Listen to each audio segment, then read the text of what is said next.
Забравете за танковете, ракетите и окопите. В историята има една война, в която единствените жертви са изпитите бутилки. Това е войната на уискито. В продължение на близо 40 години Канада и Дания воюват за едно малко, замръзнало парче скала в Арктика, наречено остров Ханс. Всичко започва през 1984 година. Канадските войници кацат на острова, забиват знамето си и оставят до него бутилка канадско уиски. Когато датчаните виждат това, те не изпращат бомбардировачи. Те отиват на острова, свалят канадското знаме, вдигат датското и оставят бутилка шнапс с бележка: „Добре дошли на датска земя“. И така започва най-странният военен ритуал в света.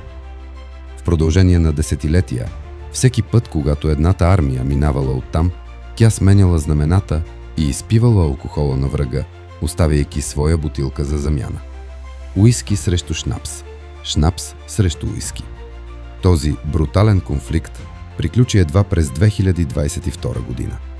Двете страни седнаха на масата, разделиха острова наполовина и изпиха по едно за мир. Това е доказателството, че най-доброто оръжие в дипломацията понякога е просто едно добро питие.